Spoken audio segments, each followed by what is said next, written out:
Chapter 19. Enter and exit Mr. Robinson. Lady Horbury sat in her bedroom in Grosvenor Square and read the letter for the 4th time. Dear Madam, I have inherited some documents which used to belong to Madame Giselle. If you or Mr. Raymond Barraclough are interested, I would be happy to visit you to discuss them.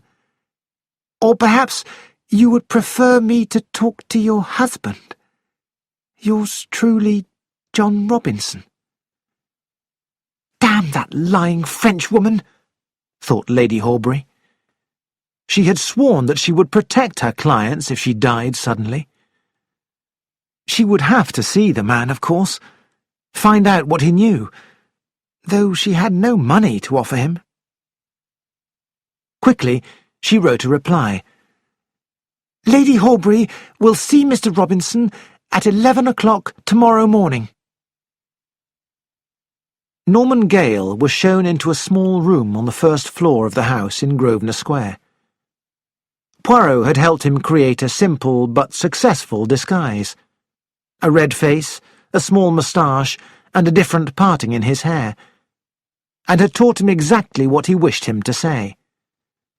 Now it was up to him. Mr. Robinson? Asked Lady Horbury. At your service? He bowed. I got your letter. Well, what about it, Lady Horbury? I don't know what you mean. Come, come. Everyone knows how pleasant a weekend at the seaside can be, but husbands rarely agree. I think you know exactly what evidence Giselle had. It's really interesting stuff. Now, the question is, who wants it most? You or Lord Horbury? How did you get hold of this evidence? That's not important. I've got it, that's the main thing. I don't believe you. Show me. Oh, I didn't bring anything with me. I'm not that stupid. If we agree to do business, I'll show you the stuff before you hand over the money. That's fair. How much? £10,000. Impossible. Oh, it's wonderful what you can do if you try. I'll give you 2 days to think about it. I can't get the money, I'm telling you. Norman sighed. Well, perhaps it's only right Lord Horbury should know what's been going on. But remember that a woman who divorces her husband does not get any of his money. And although Mr. Barraclough is a talented young actor, he's not earning very much. So, think about what I said. Before the unhappy woman could say a word, he turned and left the room. An hour later, the butler announced the arrival of another visitor. Monsieur Hercule Poirot is here, my lady. Who is he? I can't see anyone. He says that Mr. Raymond Barraclough asked him to come. Oh, very well. Show him in. The butler went to fetch the visitor and returned to announce him. Monsieur Hercule Poirot. Poirot entered and bowed as the butler closed the door. Cicely stepped forward. Mr. Barraclough sent you. Sit down, madame. She sat, and he took a chair near her. Madame, I am a friend. I have come to help. You are in much trouble. I am a good detective, and I know. A detective? Her eyes widened. I remember. You were on the plane. Precisely. Now, an hour ago, a man came here to blackmail you. He says he has evidence of your affair with Mr. Barraclough, evidence which was once owned by Madame Giselle. Now this man offers them to you for, perhaps, £7,000? 10. Ah, and you will not find it easy to get that sum very quickly?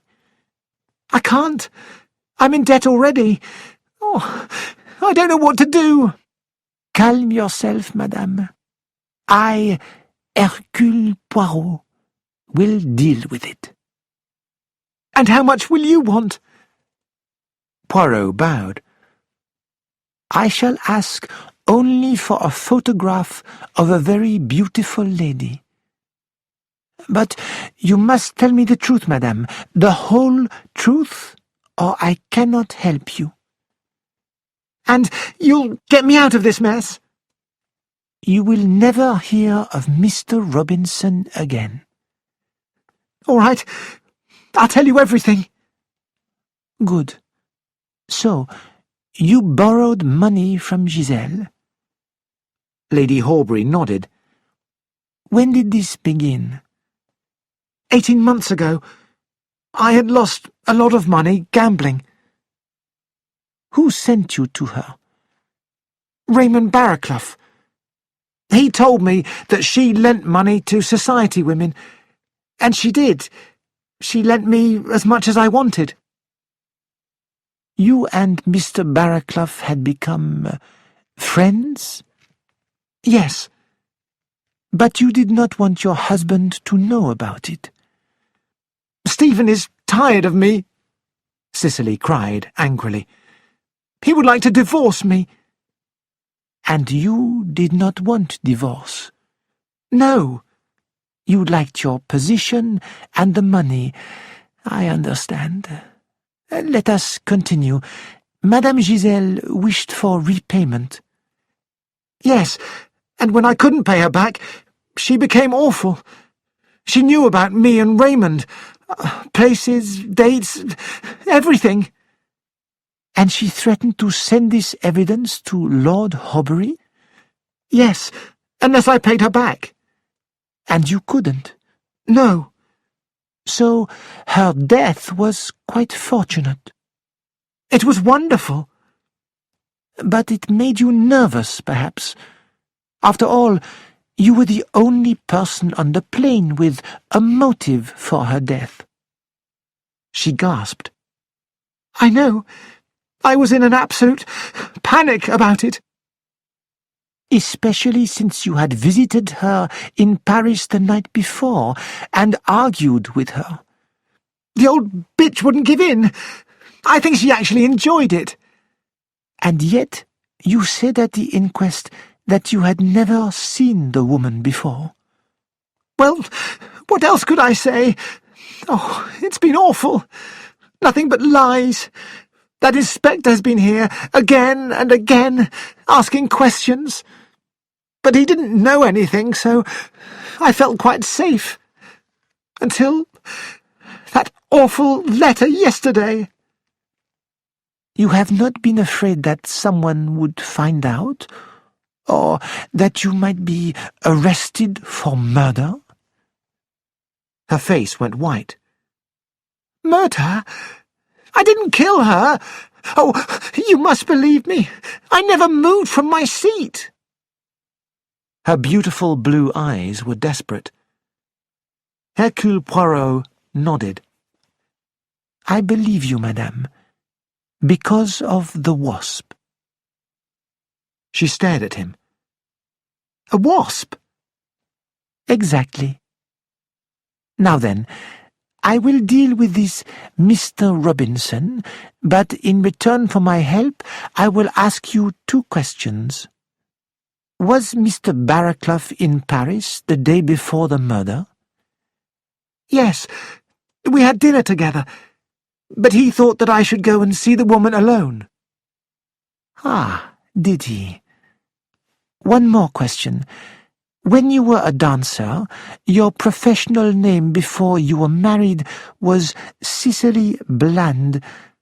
What was your real name? Martha Jebb. And you were born where? Doncaster. Why? Just curiosity. Forgive me.